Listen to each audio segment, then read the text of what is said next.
السلام علیکم ورحمۃ اللہ. میں ہوں شمس تبریز قاسمی اور ہمارے ساتھ ہیں مولانا سید ارشد مدنی صاحب. اب جمعیت علماء ہند کے صدر ہیں, معروف مذہبی ملی رہنما ہیں. مولانا ارشد مدنی صاحب, ہندوستان میں اب ہمیشہ کہتے رہے کہ حکومت کوئی بھی آ جائے, کم از کم عدلیہ پر ہمارا بھروسہ برقرار ہے, وہاں سے مسلمانوں کا انصاف ملے گا. بابری مسجد کا جو فیصلہ آیا ہے اس سے مسلمانوں میں رجحان بن گیا ہے کہ اب یہاں سے بھی انصاف نہیں مل سکتا ہے اور اس ادارے پر بھی حکومت کی چھاپ ہے. میں ایسا نہیں سمجھتا ہوں. میں ابھی ایک مرحلے کے اندر ایک چیز کا فیصلہ آنے میں یہ کہہ دوں کہ عدلیے کے اوپر اس طرح سے گورنمنٹ کا قبضہ ہے کہ وہ جو چاہے فیصلہ لے لے. میرے خیال میں ایسی بات اگر ہوتی تو میں سمجھتا ہوں کہ اس یعنی فیصلے کو, مندرجات کو اگر آپ غور سے دیکھیں تو اس کے اندر ثبوت اور شواہد کی بنیاد پر 3 چیزیں تو مسلمانوں کے حق میں کہی گئی ہیں اور وہ بہت بنیادی چیزیں ہیں. البتہ چوتھی چیز جو کہی گئی ہے اس سے جوڑ نہیں ہے. ہم یہ سمجھتے ہیں کہ خود عدلیہ کے ذہن پر اس چیز نے بوجھ ڈالا ہے کہ اگر فیصلہ ان 3 جو پہلی بنیادیں ہیں کہ مسجد اپنی جگہ پر ہے, کسی مندر کو توڑ کر نہیں بنائی گئی, جنہوں نے مسجد کے اندر مورتی رکھی ہے وہ مجرم ہیں, جنہوں نے مسجد کو گرایا ہے وہ مجرم ہیں, اگر فیصلہ ان کے حق میں آ جائے تو اس سے ملک کے اندر فساد بھڑکے گا اور اس سے ملک کا امن و امان ٹوٹ جائے گا اور آگ لگ جائے گی. اسی خوف کی بنیاد کے اوپر انہوں نے ایسا فیصلہ دیا ہے. تو میں اس کی نفی بھی نہیں کرتا ہوں, اس لیے کہ یہ تو ایک کھلی ہوئی سی بات ہے کہ فیصلہ آخری حد میں ہمارے مخالف ہے. نہیں, ساری چیزیں مسلمانوں کے فیور میں ہے, تمام دلائل کو انہوں نے مانا اور پھر زمین مندر بنانے کے لیے دے دی ہے. اس فیصلے میں 2 چیزیں ہیں, ایک انہوں نے 5 ایکڑ الگ سے مسلمانوں کو زمین دی ہے. وہ کوئی چیز نہیں, ہم نہیں سمجھتے ہیں کہ وہ قابل توجہ ہے, اس کو ٹھوکر مار دینا چاہیے. ہم کسی کے محتاج نہیں ہیں کہ ہمیں کوئی 5 ایکڑ زمین دے گا تو ہم اس کے اوپر مسجد بنائیں گے. مسجدیں تو روز بنتی رہتی ہیں. آپ اگر ملک کے طول و عرض کے اندر جائیں تو آج سے 70 سال پہلے, ملک کی آزادی سے پہلے اگر 10 مسجدیں تھیں تو آج 1000 مسجدیں بنی ہوئی ہیں. ریویو پٹیشن آپ دائر کرنے جا رہے ہیں, آل انڈیا مسلم پرسنل لا بورڈ بھی دائر کرنے جا رہا ہے. کچھ لوگوں کا یہ اعتراض ہے یا کہنا ہے کہ یہ مسلم تنظیموں کا فیصلہ غلط ہے, اس سے مسئلہ پھر دوبارہ زندہ ہو جائے گا. جو فیصلہ آیا اس سے اب یہ مسئلہ ختم ہو گیا ہے. نہیں, یہ کوئی چیز نہیں, ہم نہیں سمجھتے ہیں اس بات کو. اس لیے کہ جمعیت علماء تو 70 سال سے اس مسئلے پر مقدمات لڑ رہی ہے. کتنا پیسہ خرچ کیا ہے جمعیت علماء نے, ہمارے پاس بھی اس کا کوئی حساب نہیں ہے.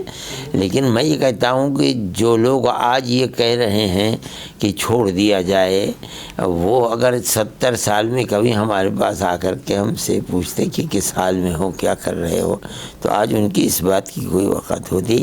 انہیں کچھ معلوم نہیں کہ ہم نے 70 سال تک کیا کیا. وہ پٹیشن کی کوئی حیثیت نہیں ہوتی ہے, وہ نہ ہوا ایسے تو خارج ہے. دیکھیے, بابری مسجد کا مسئلہ ہماری انا کا مسئلہ نہیں, نہ ہماری ناک کا مسئلہ ہے. وہ تو خالص اور خالص ایک مذہبی مسئلہ ہے. اللہ کی مسجد ہے. قرآن جگہ جگہ وَأَنَّ الْمَسَاجِدَ لِلَّهِ, مسجد اللہ یہ کلمات کہتا ہے. ہم اس کے مکلف ہیں صرف کہ ہم ان مسجدوں کی حفاظت کریں. ہم چونکہ وہ ایک مسجد ہمارا مذہبی مسئلہ ہے, اس بنیاد پر ہم اس کے حصول کے لیے جہاں تک ممکن ہے ہم وہاں تک جائیں گے, جہاں ممکن نہیں رہے گا ہم وہاں بیٹھ جائیں گے. اگر ریویو پٹیشن خارج ہو جاتی ہے سپریم کورٹ سے ہمارے اوپر تو کیا آپ انٹرنیشنل عدالت میں جائیں گے؟ نہیں, ہم نہیں جائیں گے. ہم نے پہلے ہی دن منع کر دیا تھا, ہم انٹرنیشنل عدالت میں کیوں جائیں. ملک ہمارا ہے ہندوستان, یہاں کی سپریم کورٹ ہماری ہے, قانون ہمارا ہے، جج ہمارے ہیں. ہم اگر یہاں ہم یہ محسوس کرتے ہیں کہ ہمیں ہمارا حق نہیں ملا، تو اس کا یہ مطلب نہیں ہے کہ ہم اس کے لیے دنیا کی عدالتوں کے دروازوں کو کھٹکھٹائیں گے. کوئی چیز نہیں ہے، ہم بیٹھ جائیں گے. ایک بات جس پر بہت زیادہ بحث ہو رہی ہے کہ آپ نے تمام مسلم تنظیموں نے باضابطہ اعلان کر کے کہا تھا، آپ نے پریس کانفرنس بھی کی تھی کہ فیصلہ جو بھی آئے گا ہم اس کو مانیں گے، تو اب اعتراض کرنے کا کیا معنی رہ جاتا ہے؟ ہمارے جو ہم کہا کرتے تھے ان جملوں کو لوگوں نے غور نہیں کیا. ہم یہ کہتے تھے کہ قانون اور ثبوت و شواہد کی بنیاد پر جو بھی فیصلہ آئے گا ہم اس کو مانیں گے، ہم اس کا احترام کریں گے. ہم آج بھی یہ بات کہتے ہیں کہ ثبوت و شواہد کی بنیاد پر 3 چیزیں آئی ہیں، چوتھی چیز ثبوت و شواہد کی بنیاد پر نہیں ہے. میں اس کی تعویل کرتا ہوں، وہ چونکہ میں ان سے بدظن نہیں ہوں، اس لیے مجھے کوئی حق نہیں پہنچتا ہے کہ میں یہ کہہ دوں کہ صاحب گورنمنٹ نے کرایا ہے اور گورنمنٹ نے دباؤ ڈال کر کے نہیں. میں یہ کہتا ہوں کہ ان کے ذہن کے اندر یہ بات ہو سکتی ہے کہ یہ بات ہو کہ اگر فسادات بھڑک گئے ہمارے اس فیصلے کی بنیاد کے اوپر تو ہمارا کردار مجروح ہو جائے گا، اس لیے انہوں نے یہ چیز نکالی ہے. لیکن بہرحال اس کے اندر ہمارا دل اس اعتبار سے دکھا ہے کہ ہمیں ہمارا حق نہیں ملا جو ملنا چاہیے. کہی جا رہی ہے کہ سچائی تو یہی کہ مسلم وکلاء کی طرف سے کوئی کمی نہیں رہی ہے مسلم فریق کی طرف سے، لیکن کچھ لوگ یہ کہہ رہے ہیں کہ SI کی جو رپورٹ تھی اس کو کنڈم نہیں کیا گیا، اور سپریم کورٹ نے یہ کہا کہ مسلمانوں نے جب سے بابری مسجد بنی تھی اور 18ویں صدی تک نماز پڑھنے کو ثابت نہیں کیا، اور اس کو انہوں نے بنیاد بنا کر کے. میں سمجھتا ہوں یہ تو بالکل واحد سی چیز ہے. اگر یہی بات ہوتی تو کبھی یہ نہ کہا جاتا کہ مسجد مسلمانوں کی ملکیت ہے. یہ کہنا کہ مسجد کی جگہ بنی ہے، مسجد کو توڑنے والے مجرم ہیں، مسجد میں بت رکھنے والے، اس کا مطلب ہے کہ ثبوت مہیا ہو گئے کہ مندر توڑ کر مسجد نہیں بنائی. جو یہ کہتے ہیں کہ مسلمان اپنے مقدمے کو پیش، میں سمجھتا ہوں انتہائی لچر بات ہے. جب اگر مقدمات کے اندر ثبوتوں کے اندر جان نہ ہوتی تو یہ پہلا دوسرا تیسرا فیصلہ مسلمانوں کے حق میں کیسے آ جاتا؟ مولانا کانگریس سے شروع سے جمعیت کی وابستگی رہی ہے. یہ وہی کانگریس ہے جب بابری مسجد شہید کی گئی تھی تو نرسمہا راؤ نے کہا تھا کہ اسی جگہ پر مسجد بننی چاہیے، اور آج اسی کانگریس نے کہا کہ بہت جلد مندر کا نرمان کیا جائے. نہیں، میں نہیں سمجھتا ہوں. کانگریس نے یہ بات کہی تھی کہ ہم مندر بننے کے مخالف نہیں ہیں. میں سمجھتا ہوں بس ابھی جو پریس کانفرنس ہوئی کانگریس کی تو اس نے کہا کہ سرکار جلد مندر کا کون تھے اس کے اندر؟ رندیپ سرجیوالا. ہاں، یہ لوگ ہوں گے، یہ ان کی اپنی رائے ہو سکتی ہے. کانگریس نے تو آپ کو اگر یاد ہوگا میں آپ کہتا ہوں کہ اگر آپ کو یاد ہوگا تو نرسمہا راؤ کی اس پالیسی کے اوپر تو کانگریس نے قوم سے معافی تک مانگ لی ہے. میں یہ نہیں سمجھتا ہوں یہ صحیح ہے کہ بابری مسجد کے مسائل جتنے بھی ہوئے ہیں شہادت تک کانگریس گورنمنٹ کے زمانے میں ہوئے ہیں، لیکن اس کا یہ مطلب نہیں لیا جا سکتا کہ ہم اس کے اوپر راضی ہیں. ہم نے ہر وقت اس کی مخالفت کی ہے. کانگریس سے ہمارے تعلقات رہے ہیں، اس کا یہ مطلب نہیں ہے کہ ہم کوئی کانگریس کی ایسی پالیسی یا کوئی عمل جو قومی اعتبار سے مسلمانوں کے مخالف ہوگا ہم اس کے اوپر راضی ہو جائیں. ہم کبھی مانتے ہیں کہ بابری مسجد کے معاملے میں زیادہ مسئلے کو کانگریس نے خراب کیا؟ نہیں، میں یہ مانتا ہوں کہ مسئلے جتنے بھی بابری مسجد کے اٹھے ہیں، چاہے وہ وہاں بت رکھنے کا مسئلہ ہو، چاہے تالا لگانے کا مسئلہ ہو، چاہے تالا کھولنے کا مسئلہ ہو، اور پھر چاہے مسجد کو شہید کرنے کا، یہ تو ایک حقیقت ہے. اس کا کون انکار کر سکتا ہے کہ گورنمنٹ کانگریس ہی کی تھی. حالیہ دنوں میں RSS کے جو سربراہ ہے موہن بھاگوت، ان سے آپ کی ملاقات ہوئی، آپ نے پریس کانفرنس میں اس کا تذکرہ کیا، تو یہ ملاقات کا خیال اچانک آپ کو کیسے آیا؟ نہیں، دیکھیے میں تو بہت چھوٹا سا آدمی ہوں. یہ سمجھنا کہ میں یہ حرص کروں گا کہ میں موہن بھاگوت جی جیسے آدمی سے جو ایشیا کے اندر نمبر 1 کی پارٹی ہے اس کے سنچالک ہیں، میں ان سے ملنے کے بعد ایسی بات نہیں ہے. بلکہ میری یہ تحریک جو چل رہی ہے ہندو مسلم اتحاد کی، جمعیت علماء کی، ان کے لوگوں کو خود ہی یہ خیال آیا کہ ملاقات ہونی چاہیے. ملاقات ہونی چاہیے. انہوں نے مجھ سے کہا تو میرے پاس کوئی نہ کرنے کی کوئی وجہ نہیں تھی، اس لیے کہ جو بات میری ان سے پہلے ہو چکی تھی، اس لیے کہ نقطہ یہ رہے گا کہ ہندو مسلم اتحاد ہو۔ میں یہ سمجھتا ہوں کہ اس وقت میں جب کہ بی جے پی ہندو مسلم میں نفرت پیدا کر رہی ہے، اگر آر ایس ایس اس نقطے پر جمع ہو جاتی ہے تو میں یہ سمجھتا ہوں کہ یہ ملک میں ایک انقلاب لانے والی چیز ہے، اس لیے میں اس کے لیے تیار ہو گیا۔ اور ہماری اس بیٹھک کے اندر جو تقریباً 1.5 گھنٹہ پونے 2 گھنٹے چلی ہے، لوگوں کو اس کے اوپر تعجب تھا۔ ہمارا یہ نہیں ہے کہ ہم تمام مسائل کے اوپر ہم نے گفتگو، ہم تو اسی ایک نقطے کے اوپر گئے تھے، اس کے مالہو، اس کے فوائد کیا ہیں، اس پر ہم دونوں شریک تھے۔ اس میں الجھنیں کیا پیش آئیں گی، اس میں ہم نے ان سے کہی یہ بات کہ آپ کے لیے میری ایک ہی ملاقات۔ اچھا، آپ کی جو ان سے ملاقات ہوئی یا قریب سے بات چیت ہوئی، وہ جو کچھ ہے اور جو کچھ باہر ان کی طرف سے دکھتا ہے، ان کے لوگوں کی طرف سے دکھتا ہے، دونوں میں کچھ مطابقت آپ کو نظر آتی ہے؟ الگ ہے؟ میں یہ سمجھتا ہوں کہ اب ان کے بیانات کے اندر لچک ہے، لیکن انہوں نے یہ بات کہی تھی مجھ سے کہ ہم تیز نہیں چلتے ہیں، ہم بہت آہستہ آہستہ چلیں گے۔ لیکن آر ایس ایس کا تو نظریہ ہے ہندوستان کو ہندو راشٹر بنانا، اور اسے سب کو وہ کہتے ہیں کہ یہاں ہندو ہے، بار بار یہ بیان دے رہا آپ کی ملاقات کے بعد بھی، اور یہی ہم سے ہمارے اور ان کے درمیان جو لڑائی ہے وہ یہی بنیاد ہے۔ میں نے یہ مسئلہ میرے اور ان کے درمیان میں آئی یہ بات، اور میں نے یہ کہا ان سے کہ دیکھیے، آپ کو اپنی مجلس میں بیٹھ کر کسی بات کا کہہ دینا یہ ملک میں ہندو مسلم اتحاد کا کوئی انقلاب نہیں لا سکتا، یہ تو آپ کو عوام کے سامنے جا کر کہنا پڑے گا۔ لیکن آپ یہ سوچیں، میں نے بات بہت تفصیل سے کی، میں نے یہ کہا کہ گولوالکر اور ساورکر یہ پہلے انگریزی اور ہندی زبانوں کے اندر ان کی کتابچے تھے، لیکن بعد میں ان کے اردو ترجمے آ گئے ہیں۔ یہ تو جو کچھ بات کہتے ہیں وہ مسلمانوں کے حق میں زہر اور آگ بنی ہوئی ہوتی ہے۔ دنیا یہ جانتی ہے کہ آر ایس ایس ان کے نظریے کی پابند ہے، ان کے قدم بقدم چلنے والی ہے۔ تو مجھے آپ یہ بتائیں کہ یہ کیسے مسلمان کے حلق سے نیچے اترے گی؟ آپ اگر یہ کہہ رہے ہیں کہ ہندو مسلم اتحاد کی بات آپ کریں گے تو میرا خیال یہ کہ آپ کو اس کے لیے بڑے پاپڑ بیلنے پڑیں گے، یہی میرے الفاظ تھے۔ تو انہوں نے مجھ سے بہت کھل کر یہ بات کہی کہ آج آر ایس ایس کسی کے نظریے کی پابند نہیں ہے، ایک بات۔ دوسری بات آپ نے کہ ہندو راشٹر کی، میری اس کے اوپر بھی بات ہوئی، انہوں نے مجھ سے کھل کر یہ بات کہی کہ آپ جس چیز کو ہندی کہتے ہیں ہم اسے ہندو کہتے ہیں۔ یہ عربی یا فارسی کا لفظ ہے، ہندی یعنی ہندوستان کا رہنے والا۔ ہم اسی معنی کے اندر ہندو کے لفظ کو استعمال کرتے ہیں، یہ ہماری گویا کہ بات یہ کہ یہ ہماری اصطلاح ہے۔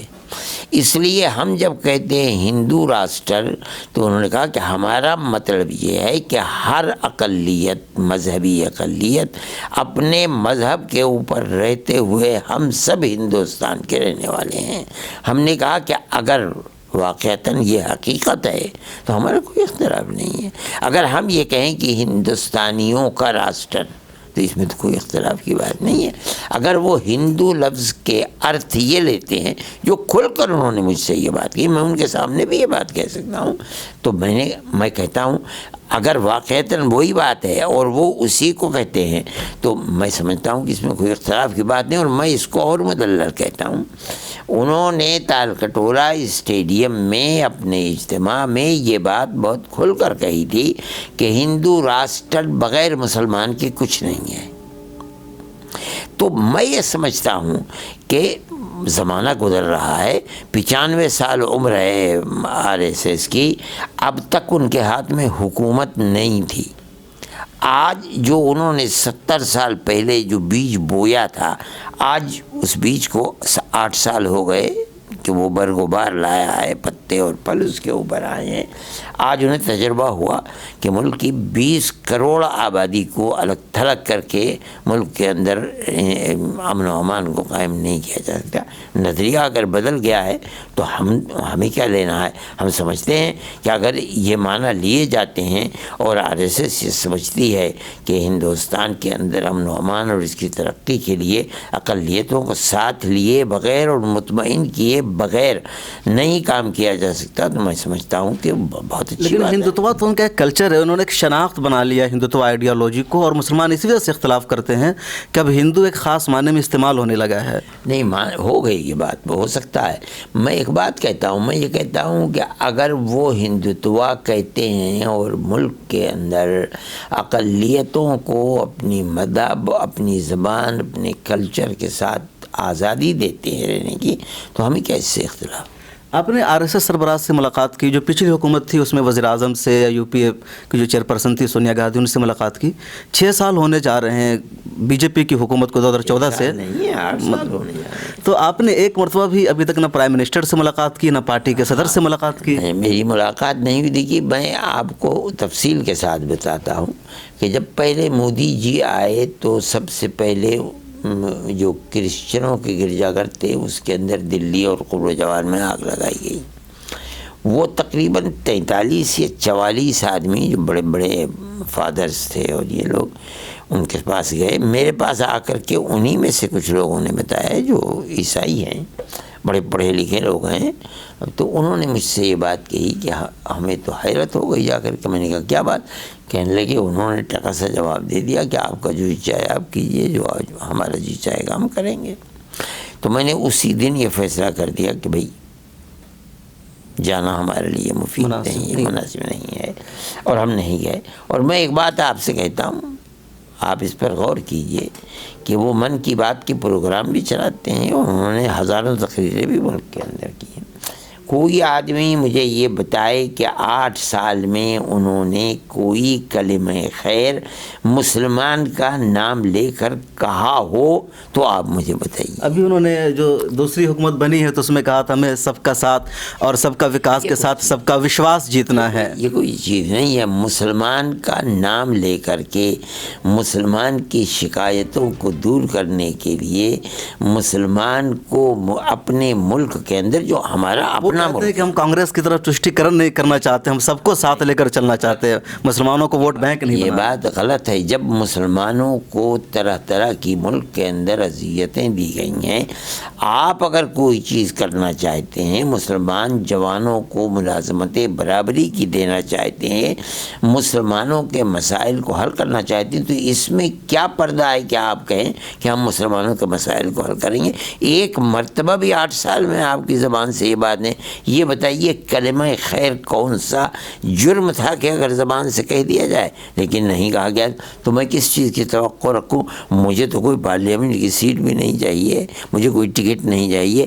میرا تو جو بھی مسئلہ تھا وہ مسلم کمیونٹی کی کسی بھی ایسی تکلیف کے لیے ہو سکتا تھا کہ میں یہ سمجھتا کہ پرائم منسٹر ہمارے ملک کے ایسے ہیں، ہمیں وہاں دوا مل سکتی ہے قوم کے لیے، لیکن مجھے یہ لگتا ہے کہ اندھیرا ہی اندھیرا ہے، کہیں سے دوا حل نہیں کر سکتے ہیں ایشوز کو۔ نہیں، میں نہیں سمجھتا ہوں کہ اگر حل کرنے کی نیت ہوتی تو کبھی تو زبان سے کوئی کلمہ خیر نکلتا، مگر کوئی ثابت نہیں کر سکتا ہے کہ کلمہ خیر نکلتا۔ ہندوستان کا جو فیوچر ہے، ابھی لگ رہا ہے کہ بی جے پی سب سے بڑی پارٹی بن گئی ہے، ریجنل پارٹیاں کمزور ہو گئی ہے، کانگریس بھی سمٹ گئی ہے لوک سبھا کے الیکشن میں، تو آپ کو آگے کیا لگتا ہے کہ کانگریس سے دوسری پارٹیاں ابھر پائیں گی؟ میں نہیں سمجھتا ہوں، یہ تو دنیا کے اندر ہوتا رہتا ہے، سیاسی پارٹیاں ڈوبتی بھی رہتی ہیں، ابھرتی بھی رہتی ہیں۔ یہ کوئی سمجھ لے کہ جو ابھر کے آئے وہ ابھرتا ہی رہے گا، میں سمجھتا ہوں کہ سیاسی پن کا دیوالیہ ہے، یہ نہیں ہوتی۔ مہاراشٹر میں کانگریس سیکولر پارٹی تھی اور شیو سینا ہندوتوا کی پارٹی رہی ہے،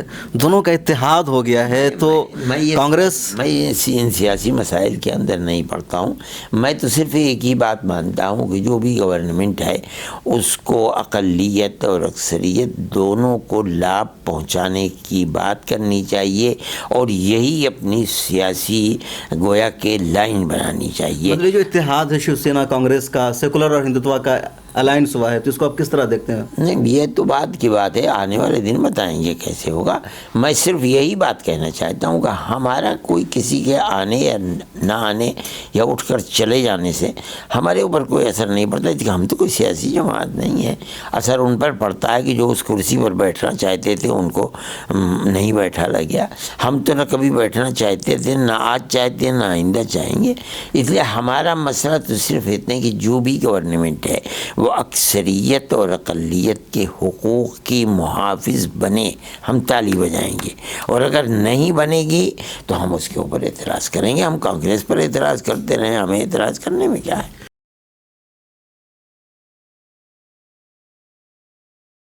مسلم نوجوانوں کا رجحان آل انڈیا مجلس اتحاد المسلمین اور اس کے جو صدر ہیں بیرسٹر اسد الدین اویسی، ان کی طرف بہت بڑھتا جا رہا ہے۔ اویسی صاحب بھی تلنگانہ سے نکل کر کئی اسٹیٹ میں آ گئے ہیں، تو آپ اس کو کس طرح دیکھتے ہیں؟ میرا یہ کوئی موضوع نہیں ہے، نہ میں اس کے اوپر گفتگو کرتا ہوں۔ میں یہ سمجھتا ہوں کہ جو آدمی بھی، چاہے وہ سیاسی ہو یا غیر سیاسی ہو، وہ آپس میں اتحاد و اتفاق ہی کی بات کرے گا، تبھی وہ ملک کے لیے لابھدائک ہوگا، چاہے وہ میں ہوں، چاہے آپ ہوں، چاہے کوئی اور تو ہو۔ ان کی جو سیاست ہے کچھ لوگ ہم نہیں جانتے، میں اس پر نہ گفتگو کرنا چاہتا ہوں، میں تو اپنی بات کہتا ہوں کہ ہر آدمی کو ملک کے اندر ہندو مسلم اتحاد کی طرف توجہ۔ نہیں، جیسے جمعیت کانگریس کی حمایت کرتی رہی یا کہتی ہے کہ مسلمان کانگریس کو سپورٹ کریں، آپ بھی کہتے ہیں ہمیشہ۔ میں نہیں کہتا ہوں، یہ کون کہتا ہے کہ میں کہتا ہوں کہ وہ کانگریس کو سپورٹ کرے؟ میرا کوئی بیان آپ نے کبھی دیکھا ہے کہ میں نے ایک بیان آپ کا کافی وائرل بھی ہوا جس میں آپ نے کہا کہ جو جیت رہا ہے کانگریس کا، نہیں، غلط ہے۔ میں نے یہ کہا تھا کہ سیکولر پارٹی کا جو آدمی بھی نکل رہا ہے سیکولرزم کی بقا کے لیے لوگوں کو اس کا ساتھ دینا۔ میں نے کبھی یہ نہیں کہا کہ صرف کانگریس کا۔ آپ یہ تو آپ ایم آئی ایم کو آپ سیکولر پارٹی مانتے ہیں؟ میں نہیں میرا یہ کوئی سیاسی، میں نے آپ سے کہا کہ میرا کوئی سیاسی پلیٹ فارم نہیں ہے، نہ میرا کوئی نظریہ، نہ میں اس کی طرف چلتا ہوں۔ میری کوئی چیز این آر سی پہ کچھ بات کر رہے تھے، این آر سی کے بارے میں۔ آسام میں این آر سی ہو گئی، امت شاہ نے کہا کہ دوبارہ آسام میں این آر سی ہوگی، پورے ملک میں این آر سی کرائیں گے اور اس کی الگ ڈیڈ لائن طے کی جائے گی، الگ نظریہ بنایا جائے گا۔ کس طرح؟ دیکھیے، ڈیڈ لائن پہلے طے کرتے ہیں یا ان کا خود بوریا بستر گول ہو جاتا ہے؟ دیکھیے آپ کیا ہوتا ہے، ابھی کوئی چیز نہیں، 2 مہینے 2 سال باقی رہ گئے ہیں، دیکھیں کتنا کرتے ہیں وہ۔ آپ یہ سمجھیے کہ اس این آر سی کے اوپر کوئی کہتا ہے 1220 کروڑ روپیہ، کوئی کہتا ہے 2000 کروڑ روپیہ خرچ ہوا ہے۔ ملک کا حال یہ ہو رہا ہے کہ جن کی پینشنیں تھیں ان کی پینشن نہیں مل رہے ہیں، جو ٹھیکیدار تھے ان کو پیسہ نہیں مل رہا ہے۔ یہ 2000 کروڑ روپیہ ان کے این آر سی کے اوپر اثر دوبارہ خرچ۔ دیکھیے آگے چلنے والے دنوں کے اندر کیا پتہ۔ اچھا، این آر سی کو لے کر مسلمانوں کا کنفیوژن، کچھ لوگ یہ کہہ رہے ہیں سول سوسائٹی کے کہ این آر سی کی مخالفت کرنی چاہیے، سڑکوں پر اترنا چاہیے، کچھ لوگ یہ اپیل کر رہے ہیں کہ اپنے ڈاکومنٹس بنائیں۔ آپ کیا پیغام؟ میں یہی پیغام دیتا ہوں کہ یہ ایک بات ہے جو سامنے آئی ہے، ہر مسلمان اور ہر ہندو کو یہ چاہیے کہ وہ اپنے ڈاکومنٹس کو صحیح کرائے، جس کے اندر اپنے نام کو دیکھے، اگر وہ 10 جگہ نام ہے تو ایک ہی طرح کا نام ہونا چاہیے۔ اپنے باپ کے نام کو دیکھے، اگر وہ 10 جگہ ہے تو ایک ہی طرح کا نام ہونا چاہیے۔ یہ نہیں ہے کہ کہیں خان لکھا ہوا ہے مسلمان کے ساتھ، کہیں نہیں لکھا ہوا ہے۔ اگر کوئی ایسا افسر آ گیا جس کے دل میں جگہ نہیں ہے، وہ قبول نہیں کرے گا۔ اور میں ایک پیغام مسلمان کو دینا چاہتا ہوں، ہمیں تجربہ ہے آسام کے اندر عورتوں کے لیے بڑی مشکلات آئی ہیں نیشنلٹی کے اندر، اور وہ مسلمان کی اپنی اس بدبختی کی وجہ سے ہے کہ وہ اپنی جائیداد کے اندر لڑکوں کو وارث نام قرار دیتا ہے اور بچیوں کو محروم کر دیتا ہے، ان کا نام کہیں جائیداد کے اندر نہیں۔ ان کو اپنی ولدیت ثابت کرنے کے لیے کوئی ثبوت ہی میسر نہیں ہوتا ہے۔ اگر باپ مسئلہ شرعی کی بنیاد پر جو فرض ہے اس کے اوپر اپنی بچیوں کو حقوق دیتا اور وہ درج کراتا تو اس بچی کے لیے یہ مشکلات نہ ہوتی۔ ہمیں بہت تجربہ ہے اس کا، بہت مشکلات آئی ہیں۔ اس لیے مسلمان کو خاص طریقے سے اپنے لڑکے اور اپنی لڑکیوں کے ابوت و بنوت کے سلسلے کے اندر بتانا چاہیے اور حصہ شرعی ملنا چاہیے، تو اس کی باپ ہونا اور اس کا بیٹی ہونا ثابت ہو جائے۔ جمعیت علماء ہند کو 100 سال پورے ہو گئے ہیں، تو آپ اس موقع پر کوئی پروگرام کرنے جا رہے ہیں جشن 7 سالہ؟ ہم نے ملک کے ان حالات کی بنیاد کے اوپر اس کو ملتوی کر دیا تھا کہ جو ملک کے حالات ہیں اس کے اندر ہم جشن 7 سالہ کریں۔ حقیقت یہ ہے کہ ہندو اور مسلم سب کے سب پریشان ہیں اور اقلیت زیادہ پریشان ہے بمقابلے اس کے۔ ان حالات کے اندر ہم جشن کریں، ہماری طبیعت اس کے لیے، ہماری طبیعت نے گوارا نہیں کیا، ہم نے تو اس پروگرام کو ملتوی کر دیا. ملک میں امن و امان کے حالات ہوں گے اور مسلمان یہ محسوس کرے گا کہ وہ اپنے ملک کے اندر باعزت طریقے کے اوپر رہ رہا ہے, کوئی خوف نہیں ہے, کوئی تلوار اس کے اوپر لٹکی ہوئی نہیں ہے. تو پھر ہم دیکھیں گے یہ تو ایک ایسی چیز ہے, ہم کر رہے ہیں تو کریں. بہت شکریہ بات چیت کرنے کے لیے. آپ تھے مولانا سید ارشد مدنی صاحب, جمعیت علماء ہند کے صدر ہیں, جنہوں نے بہت تفصیل سے تمام ایشوز پر بات چیت کی اور ہمارا یہ پروگرام شوٹ کر رہے تھے ہمارے دوست کیمرہ مین محمد سرفراز. پھر ملاقات ہوگی کسی اور شخصیت کے ساتھ. اپنا خیال رکھیے. اللہ حافظ.